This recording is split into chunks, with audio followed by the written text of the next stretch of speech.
Produknya Dapen Bun. Belum kesampaian kita ya bulu tangkis di ini ya. Di Bandung ya. Kenapa ya kita ketunda terus ya? Ketunda terus. Tuh. Izin Pak, maaf. Kita udah mulai, Pak. Pak, kita mulai, Pak. Sorry, Pak. Siap ya, Pak? Kita mulai nih, Pak. Atau Mulai ya? seteguk dulu kali, Pak. Seteguk dulu. Baru kita Oke. mulai. Kita teguk dulu. Izin ya penonton, ngopi dulu Nanti bentar. kan Ya. biar dipotong-potong, ini mana yang boleh. Kita nggak ada potong-potongan, Pak, di sini, Pak. Karena nggak ada diskon. Nggak ada diskon, jadi nggak ada potong-potongan. Assalamualaikum warahmatullahi wabarakatuh. Waalaikumsalam. Salam sejahtera, salam sehat buat kita semua. Para pendengar, pemirsa podcast dari Asosiasi Dana Pensiun Indonesia. Senang sekali hari ini saya Edwin Sinaga diberi tugas, mudah-mudahan nanti dapat honor, kalau nggak juga nggak apa-apa, untuk mengawal podcast ini. Yang kami hari ini kedatangan tamu yang terhormat. Beda nih kalau saya hostnya pakai batik, kalau narasumbernya pakai jas. Itu membedakan yang jelas antara bawahan dan atasan. Hadir bersama saya hari ini, Bapak mau bercanda lagi kan? Maksudnya biar kelihatan muda maksudnya. Oh gitu Tapi ya. Nggak tahu kecapek nggak tujuan itu gitu. Siap. Hadir bersama kita hari ini Bapak Abdul Hadi, Ketua Umum Asosiasi Dana Pensiun Indonesia, sekaligus Direktur Utama dari Dana Pensiun Telkom. Selamat datang Pak Hadi, tepuk tangan dulu dong. Makasih tadi. Ya Pak Hadi, tadi naik bus apa naik kereta dari Bandung, Pak? Bawa mobil. Bawa mobil, ya. Sebetulnya enak naik bus, lebih cepat waktunya. Lebih cepat ya. Hanya kadang fleksibilitas waktu kita harus nunggu, ya kita langsung jalan dengan mobil saja. Nah, terkait fleksibilitas nih, saya cuma mau ngasih tahu, ini sebenarnya kita jadwalkan sejak 2 tahun yang lalu dengan Pak Hadi ini. Cuman memang karena kesibukan beliau yang baru tercapai hari ini pertemuannya, memang ini luar biasa Pak, kita terhormat datang ke sana. 2 tahun Pak ya ngantrinya kita nih untuk bikin ini ya. Pak Hadi, kita ngomong sedikit nih tentang Dapen ya. Iya. Kita tahu kemarin otoritas jasa keuangan itu meluncurkan roadmap untuk industri keuangan, termasuk dana pensiun. Nah, kira-kira untuk Dapen ini oleh-olehnya apa sih dari roadmap itu yang kita bisa dapat itu? Oke, jadi kita mulai gini ya. Jadi kalau roadmap, namanya juga roadmap, bahkan diterjemahkannya menjadi peta jalan gitu ya. ya. Jadi jalan ke arah mana ya, ke arah mana yang mau dituju. Dan itu kalau kaitannya dengan dana pensiun ya adalah sebuah rencana strategi jangka panjang ke arah mana industri ini bergerak bersama-sama tentu dengan ya. Jadi karena peta jalan, maka semua pihak atau siapa saja yang ikut di dalam peta jalan itu ya ada sebuah komitmen bersama yang melibatkan banyak pelaku di dalam industri ini untuk bergerak menuju kepada roadmap yang ditunjuk itu. Tujuannya sama gitu ya. Ya. Dan tentu ada tujuan positif yang disepakati bersama bahwa nggak ada perbedaan rasanya di dalam dana pensiun itu menuju arah yang sama gitu ya. Jadi dengan adanya roadmap ini lebih memperkuat bahwa kita semua perlu punya komitmen yang sama gitu ya, tentu dengan permasalahannya masing-masing, dengan sebuah interest masing-masing, tetapi yakin bahwa kita semua punya arah yang ditujunya sama. Tinggal masing-masing tadi bisa ngelihat ya bahwa ikut tentu menjadi pertimbangan masing-masing, tapi rasanya kalau sama tujuannya ya mestinya kita ikut ya ke dalam roadmap itu. Tinggal bagian mana di dalam masing-masing pelaku tadi ini kita memfokuskan diri untuk memperkuat. Itu tujuannya lebih ke arah memperkuat dan komitmen yang sama di dalam seluruh pelaku industri itu menuju ke arah yang dicita-citakan gitu ya. Ini karena tahun 2024 selalu intinya memperkuat dan mempersatukan ini ya. Bukan tahun politik ya buat API ya. Tapi ini memang karena 2024 bahasanya memperkuat dan mempersatukan gitu ya Pak ya. Dan satu lagi keberlanjutan. Keberlanjutan ya. Iya. Siap. Nah, kalau terkait tata kelola dan pengawasannya, itu juga termasuk yang disatukan dan dipersepsikan sama gitu ya. Saya ngelihatnya gini ya, karena kita punya satu arah yang punya komitmen yang sama ke sana gitu ya. Jadi masing-masing pelaku di industri ini perlu tuning gitu ya, perlu tuning di internal masing-masing gitu ya, untuk melihat bagian mana yang perlu dilakukan transformasi menuju ke arah tujuan yang diciptakan itu. Nah, kaitannya dengan tata kelola bahwa tentu ada bagian yang harus kita tegaskan bahwa tata kelola itu memperkuat dan mendorong ke arah tujuan ini menjadi lebih efektif ya. Kembali kepada penguatan dan tata kelola tadi bahwa hal-hal yang telah baik ya tentu dilanjutkan gitu ya. Dan hal-hal yang perlu diperbaiki maka itu menjadi concern industri ini untuk memperbaiki, sehingga tata kelola lebih arahkan kepada perbaikan dan penguatan. Nah, kalau dari sisi pengawasan gitu ya, ini tentu area pengawasan oleh otoritas yang mengelola kita, bahwa dengan adanya arah yang dipertegas tadi, dengan adanya komitmen dalam menuju cita-cita yang sama tadi, maka tentu pengawasannya diharapkan menjadi lebih terarah, lebih efektif gitu ya. Bahwa pengawasan lebih menegaskan bahwa pelaku ini ikut kepada dalam gerak yang dicita-citakan bersama tadi, dan juga perbaikan tata kelola menjadi bagian yang diawasinya menjadi lebih efektif diharapkannya gitu ya. Oke. Jadi kira-kira itu mudah-mudahan tata kelolanya dan pengawasannya berada dalam satu jalur yang sama, sehingga nanti tujuannya sama dan kemudian menjadi dalam masing-masing pihak dalam melakukan tugasnya itu juga terfokus begitu ya, kira-kira ya. Saya kira sepakat seperti itu ya. Oke. Nah, ini kan kita tahu ya Pak, Dapen ini kan sangat various ya. Jangan ada yang asetnya kecil, ada yang asetnya besar. Nah, apakah memang dalam tata kelola di peta jalan dan pengawasan ini itu dibedakan intensitasnya? Dalam hal-hal yang umum mestinya bisa bergerak sama, hal-hal umum ya. Tujuannya sama gitu ya. Dan ada hal spesifik dari masing-masing Dapen, programnya juga bisa jadi berbeda ya. Tingkat kompleksitas masing-masing dana pensiun juga berbeda. Ada yang memang asetnya besar, juga ada yang asetnya kecil, ada yang menengah juga ya. Ada yang menengah, ya. Cuman dalam skala pengelolaan mestinya sama ya, dalam pengelolaan ya. Hanya tingkat kompleksitas yang berbeda, sehingga tentu harus ada sebuah titik tengah, mana dapen-dapen yang memang bisa full mengoperasikan perusahaan ini secara skala yang besar, dan mana yang skala efektivitasnya bisa lebih skala ekonomisnya ketemu gitu ya. Nah, sehingga model-model operasi yang bisa berbeda di masing-masing Dapen ini bisa menjadi pilihan dari Dapen, supaya tetap ya bahwa menuju roadmap yang sama ini ketemu, kemudian cara mengoperasinya juga efisien ya, menuju ke dalam sebuah cita-cita yang sama tadi. Tentu kalau Dapen yang kecil kita harus ngelihat skala keterbatasan yang ada gitu ya. Jadi tentu industri ini bisa menjadi wadah lah. Kita ADP ini bisa menjadi wadah bahwa semua anggota kita ini interestnya bisa jadi berbeda dalam menekankan kepada skala yang diutamakan gitu ya. Oke. Baik, pemirsa, sebelum ini makin serius, mari kita ngopi dulu.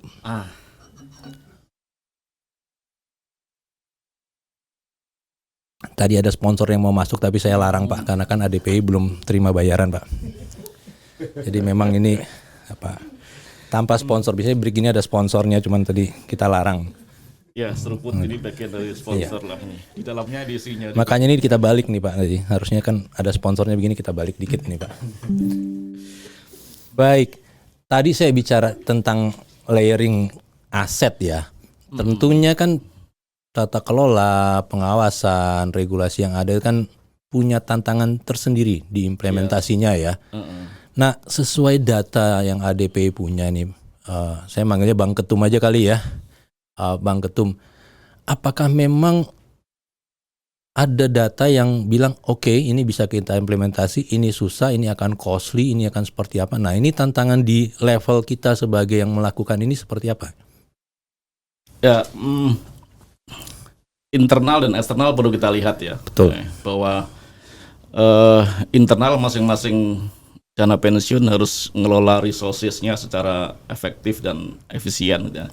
Ini jadi pertimbangan dalam melihat fokus dari masing-masing dapen tadi. Tapi kalau eksternalnya bahwa lingkungan industri ini ya dihadapi kepada lingkungan yang relatif secara global dan juga domestik dalam industri ini juga menerpa di dalam sebuah skala yang sama ke dalam masing-masing dapen itu. Jadi tantangan bagi mereka profiling dapen ini perlu kita ngelihat sehingga keputusan mengambil sebuah inisiatif dari masing-masing dapen itu perlu ngelihat kapabilitas internalnya juga resiko yang dihadapi dari sisi internalnya, sehingga kembali kepada roadmap peta jalan dana pensiun tadi, gitu kan. Tentu ada beberapa hal yang menjadi konsideran bagi dapen untuk melihat adakah sebuah tuntutan kepada dapen untuk mengubah, gitu ya, untuk mengubah beberapa hal, gitu ya. Apakah programnya ada yang perlu di-adjust, apakah model bisnisnya juga perlu dilakukan adjustment, gitu ya. Maupun yang spesifik tata kelola bagaimana mengoperasikan ini juga perlu menjadi sebuah pertimbangan juga. Dan tentu digitalisasi menjadi sebuah kebutuhan yang akan mempermudah dapen-dapen yang kecil tadi ya. Apabila ada sebuah solusi digital yang bisa membuat share resources dimanfaatkan bersama-sama menjadi lebih membuat gerak mengoperasikan dapen menjadi lebih efisien, gitu ya. Dibanding dengan semuanya harus dilakukan secara sendiri-sendiri, tentu resource-nya menjadi berganda ya masing-masing dapen ya. Kalau di regulasinya sendiri itu kira-kira akan bisa diimplementasikan atau ada tantangan tersendiri dulu Pak? Kan ada regulasi-regulasi baru nih yang kita tahu ada POJK baru. Dari undang-undangnya tahun lalu juga sudah baru kan? Iya. Terus ada POJK baru yang mungkin sebagian sama tapi sebagian lagi banyak yang baru-baru. Nah, apakah ini akan mempengaruhi tata kelola juga di teman-teman kita di dana pensiun nih? Yang perlu kita tekankan adalah regulasi mestinya sesuatu yang memberikan fleksibilitas dan kemudahan di dalam mengoperasikan, bukan beri sesuatu yang mempersulit, bukan sesuatu yang menghalangi dapen ini untuk bergerak lebih lincah, gitu ya. Sepakat regulasi ini justru pelaku industri inilah yang memerlukan regulasi ya.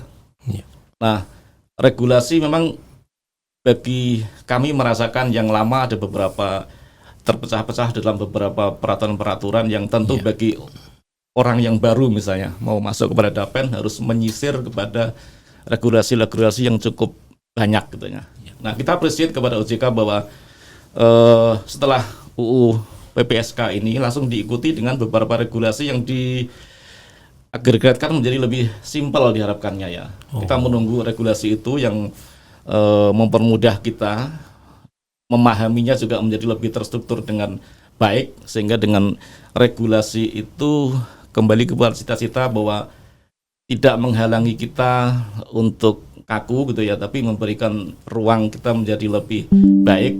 Ada fleksibilitas juga di dalam regulasi itu dengan beberapa karakteristik dapen yang besar, yang kecil, gitu ya. Kemudian ada program yang berbeda maupun dapen-dapen yang sedang dalam permasalahan, gitu ya, permasalahan-permasalahan yang perlu diselesaikan. Maka ruang-ruang regulasi itu bisa menjadi pintu bagi kita untuk memperbaiki, gitu ya. Iya, saya dengar juga memang banyak sekali yang beberapa dapen gitu ya, yang sekarang agak terafiliasi dengan Densus, Pak. Apa itu Densus? Dapen pengawasan khusus, Pak. Oh. Jadi memang ini afiliasinya memang ini luar biasa menurut saya. Tentu ya kita harus pilah-pilah gitu ya, Pak. Jangan nambah gitu dapen yang berafiliasi dengan Densus, Pak ya. Itu. Oke, Pak. Itu tadi curhat sebenarnya, bukan seperti apa, itu tadi curhat sebenarnya. masing-masing punya permasalahan Iya. Dan itu dan hanya kata-kata khusus yang menjadi sesuatu yang Jadi terprovokasi nih Bapak kita ini. Oke Pak. Sekarang kita bicara demografi. Mungkin saya tambahlah demografi, tingkat pendidikan, tingkat penyebaran. Nah ini apakah memang dalam asosiasi ini punya halangan tersendiri melihat tingkat demografi ini ada tantangan tidak terhadap dana pensiun? Ya tentu ya bahwa ada beberapa perubahan profiling juga di dalam demografi ini yang menjadi konsideran bagi pelaku atau pengelola DAPEN ini untuk memperhatikan itu, gitu kan, bahwa itu pertama adalah tingkat harapan hidup, harapan hidup manusia Indonesia juga makin baik gitu ya. Ya tentu ini sesuatu yang kita syukuri sebagai sebuah berkah bahwa orang berusia panjang itu bagus gitu ya. Mulai sensitif kita bicaranya Pak ya. Tentu yang produktif ya, usia yang panjang, yang produktif, yang tidak memberikan tambahan beban gitu, kepada orang yang produktif gitu ya. Tapi tetap baik bahwa yang muda itu bakti kepada yang tua, itu sesuatu yang wajib kita lakukan dan sesuatu yang membawa keberkahan. Tapi realitasnya di dalam industri DAPEN itu menjadi sesuatu yang menjadi pertimbangan khusus bagi pengelola ini gitu ya. Bahwa makin panjang usia maka ada cash out nanti jangka panjang juga makin panjang gitu ya. Ada pendanaan bagi dana pensiun bagi pendiri yang harus direfleksikan di dalam valuasi aktuaria gitu. Itu baru dari sisi harapan hidup gitu ya. Masih banyak hal-hal demografi lain yang harus juga kita pertimbangkan, termasuk memprofile dari peserta sendiri. Ada peserta yang senior gitu ya, ada peserta yang junior dengan gaya masing-masing yang bisa jadi berbeda, sehingga cara mengoperasikan DAPEN ini nggak bisa disamaratakan semuanya.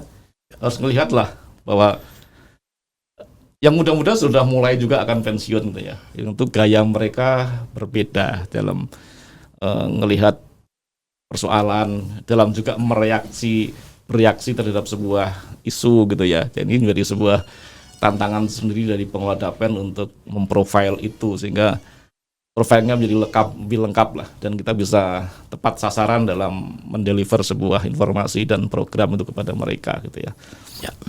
Iya, karena memang sekarang kan ada manfaat pasti dan iuran pasti gitu ya. Dan ini memang yang biasanya terkena itu manfaat pasti. Kalau iuran pasti kan lebih terukur resikonya ya.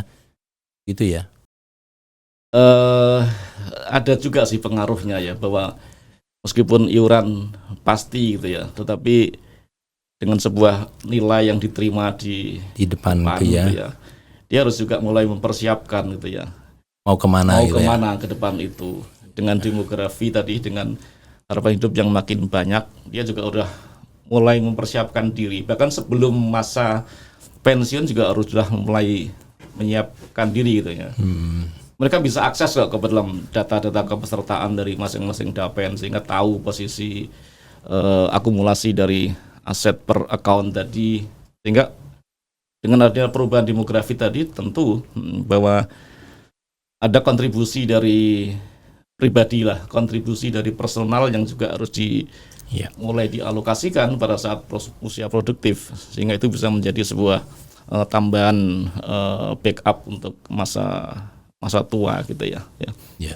Memang sekarang ini ada isu ini ya, mungkin teman-teman yang mendengarkan atau menonton ini ada isu mengenai dirasa pensiun yang kita programkan sekarang itu tidak mencukupi kita di hari depan ya, sehingga muncul lagi ada namanya tapera dipotong dari pensiun, terus kemudian ada lagi dirangka persentasenya kita naikkan gitu ya. Dan itu mendapat komentar yang bermacam-macam, tapi kalau yang kita lihat memang masih sangat reluctant atau tidak terlalu nyaman dengan istilah ini. Padahal sebenarnya ke depan itu mereka perlu kan sebenarnya. Bang Ketum, saya cuma pengen lihat kira-kira ini posisi ADPI dengan dalam membangun kesepahaman atau membangun pemahaman tentang dana pensiun ini dari level literasinya seperti apa kira-kira? Ada program khusus atau seperti gimana? Ya, asosiasi ini menjadi sebuah wadah bagi para pelaku di industri ini, utamanya adalah dana pensiun yang didirikan oleh pemberi kerja atau DPPK katanya. Ini menjadi wadah, tidak hanya wadah silaturahim ya, tapi menjadi tempat bertemunya sektor industri yang sangat luas ya. Kalau itu diakumulasikan itu menjadi sebuah nilai ekonomis yang cukup signifikan di dalam di negara ini gitu ya. Dan juga kumpulan dari beberapa profesional yang cukup banyak gitu ya, dari disiplin ilmu yang berbeda gitu kan ya. Nah, ini bisa menjadi sebuah resources yang kita bisa optimalkan untuk memberikan pembelajaran ya, pembelajaran baik kepada masing-masing dapen sendiri maupun lintas organisasi dapen ini yang ini kita yang bicara luas, institusinya gitu ya Pak ya? Oke. Ya. Bahwa memang masih ada literasi yang secara ukuran gitu belum atau masih perlu ditingkatkan kembali ya, pemahaman masyarakat utamanya atau pemahaman juga dari peserta di dalam memahami program masing-masing gitu ya. Nah, ADP ini mungkin akan hadir gitu ya di dalam mengembangkan kemampuan ini gitu ya. Dan roadmap, kembali ke roadmap tadi ya, dalam jangka pendek juga roadmapnya adalah concern kepada peningkatan kapabilitas dari SDM gitu ya, SDM bagi pengelola di Dapen tersendiri yang perlu juga ditingkatkan gitu ya. Nah, itu terkait juga dengan bagaimana kita melakukan komunikasi dan literasi kepada stakeholder yang lebih luas sehingga industri ini mampu memberikan sebuah kontribusi kepada kemajuan industri dan juga kemajuan bangsa kita gitu ya. Ya. Jadi mungkin tadi literasi itu sifatnya ke dalam dan keluar ya, ADPI melihatnya ya, bahwa kalau ke dalam itu adalah kepada dapen dana pensiun yang ada di lingkup di dalam ADPI sendiri untuk meningkatkan kemampuan, kompetensi dari pengelolanya, tetapi sekaligus harus keluar, memberikan pemahaman kepada masyarakat mengenai pentingnya pensiun, mempersiapkan pensiun ke masa depan gitu ya. Dan kita kan hadir juga ya ke beberapa perguruan tinggi, perguruan tinggi untuk memberikan edukasi kepada generasi muda gitu ya. Ya. Meskipun kita ini punya keterbatasan ke dalam DPPK gitu ya, pemberi kerja gitu ya. Jadi lingkupnya ya di situ gitu ya. Kita tidak melakukan marketing kepada mendapatkan peserta lagi di luar dari industri dapennya masing-masing, tetapi kita punya sebuah tanggung jawab moral gitu ya. Kewajiban juga untuk memberikan edukasi dan literasi yang lebih luas di luar dari dapen ini ya. Memang ini tantangan kita bersama ya, Bang Ketum nih ya, bagaimana kita membuat pemahaman tentang dana pensiun ini lebih baik kepada masyarakat di luar dan ke institusi yang ada di dalam asosiasi kita ya. Ke dalam gitu ya. Ya, betul. Kalau kita lihat ke dalam nih sekarang, mungkin kita udah masuk yang terakhir nih sebelum kesimpulan. Nah, kalau lihat ke dalam ini Pak, kopi ini boleh enak juga ya Pak. Mari kita cicipin kopinya. Padahal belum habis, bukan cicipin. Iya, agak nggak nyambung sebenarnya sih, tapi ya sudahlah, kita sambung-sambungin aja. Oke. Secara umum, asosiasi sendiri baik menghadapi situasi yang ada, melihat various of numbers, various of karakter yang ada di dana pensiun yang di lingkup ADPI. Kira-kira tantangan yang paling besar itu apa dan solusi yang bisa kita lakukan sekarang seperti apa nih Bang Ketum? Berat ini pertanyaan. Saya juga nyontek doang sih. Ini berat yang nanya nih, coba nanya siapa yang nulisin ini. Ya. Oke. Tanya balik kepada yang tanya lebih cocok gitu jawabannya. Kita tanya sama yang ngasih skripnya nanti ini ya. Ya. Saya baca doang sebenarnya ini. Iya, mungkin ini lebih kepada refleksi kita masing-masing lah Iya, ya. betul. Refleksi kita masing-masing, apa sih tantangan kita lah gitu, sebagai pengelola dana pensiun ini. Kalau saya merasakan begini, kita ini sulit membuktikan gitu ya kepada stakeholder ini bahwa kita ini dinilai atau dipersif itu hasil kinerja itu maksimal atau optimum atau enggak gitu ya. Itu agak sulit kita menjustifikasi itu gitu kan. Karena tadi ada interest yang Berbeda ya. berbeda-beda gitu Iya. ya. Pensiunan itu pingin naik terus manfaatnya gitu ya. Nah, pemberi kerja atau pendiri ini pingin pendanaannya juga tidak berat, Tidak gitu. membebani Tidak terus ya. membebani terus gitu ya. Dan lingkup itu saja kita sudah sulit untuk membuktikan bahwa kita ini perform atau tidak gitu ya. Ditambah lagi dengan sebuah ketidakpastian yang ya pasti selalu ada ketidakpastian itu.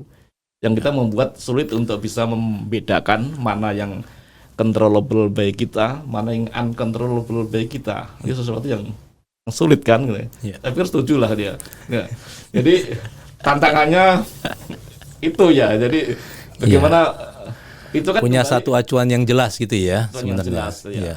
Nah, sebenarnya udah ada ya kalau kita lihat dicoba diramu gitu ya. Formulasi apa yang tantangan ini menjadi lebih mudah direspon dan dihadapi gitu kan ya dengan kondisi yang kompleks tadi ya. Satu, tata kelolanya kan harus baik gitu ya tata kelolanya. Kalau tata kelolanya yang baik, maka hal-hal yang tidak pasti tadi ini menjadi bisa dipisah bahwa Ya. itu bukan merupakan sebuah akibat dari kita, tapi ada sebuah yang uncontrollable bagi kita gitu ya. Nah, resikonya cukup kompleks juga ya, internal maupun eksternal. Resiko ini membuat kita meresponnya juga harus dengan tata kelola yang baik gitu ya. Sehingga hasil investasi kan selalu menjadi sebuah ukuran yang selalu Diukur dari hasilnya ya. dari hasilnya. Iya. Padahal kita nggak juga harus utuhnya kepada hasil gitu ya. Ada proses juga yang harus Ya. dipertimbangkan gitu ya. Mungkin itu tantangan yang kita hadapi bersama-sama, itu refleksi kita bagaimana mengelola DAPEN ini bisa membuktikan gitu ya. Tapi kan kita nggak bisa membuktikan, tapi yang paling penting ya satu kata, kepercayaan saja yang kita harapkan.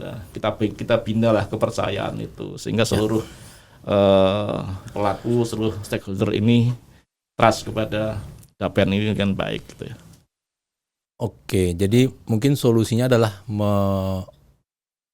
membina komunikasi dan mengembangkan rasa saling percaya antar seluruh stakeholder gitu ya. Rasanya Di bawah naungan tata kelola yang sudah diatur oleh regulator.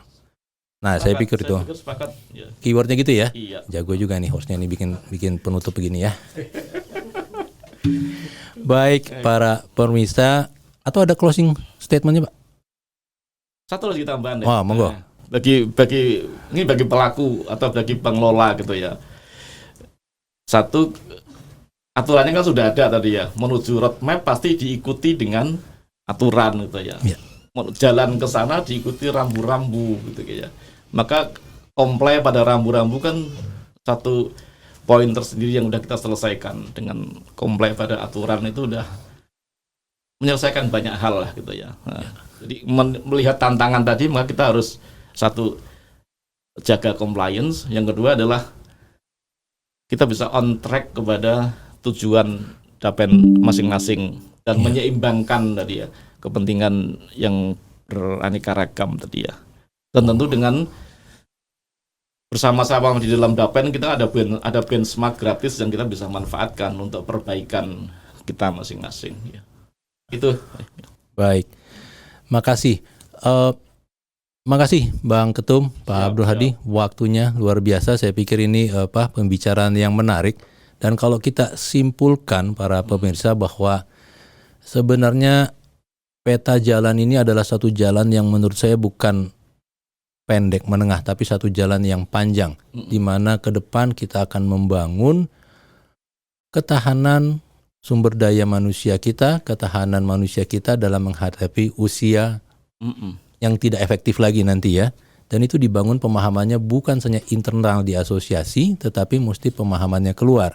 Iya. Dan cara terbaiknya adalah membuat kesepahaman, komunikasi yang baik, rasa saling percaya, Iya. yang dituangkan dalam koridor-koridor aturan yang kita sepakati bersama, yang nanti tugasnya di regulator, dengan pengawasan yang efektif berdasarkan nilai dari aset masing-masing yang ada gitu ya, sehingga tidak memberatkan juga kepada teman-teman pengelola nanti di biaya-biayanya itu ya. Itu kali ya, Cakep. Bang Ketum ya. Rumusannya kira-kira begitu dalam satu kalimat. Terima kasih kembali Pak Hadi, terima kasih teman-teman yang sudah menyaksikan acara ini. Mudah-mudahan acara ini sedikit memberi atau membuka wawasan kita tentang dana pensiun dan tugas-tugas kita ke depan. Saya akhiri, mohon maaf kalau tadi agak kecelakaan sedikit, mudah-mudahan ini tidak kecelakaan lagi ke depannya. Mohon maaf kalau ada kata-kata yang salah. Assalamualaikum warahmatullahi wabarakatuh. Salam sejahtera, salam sehat buat kita semua.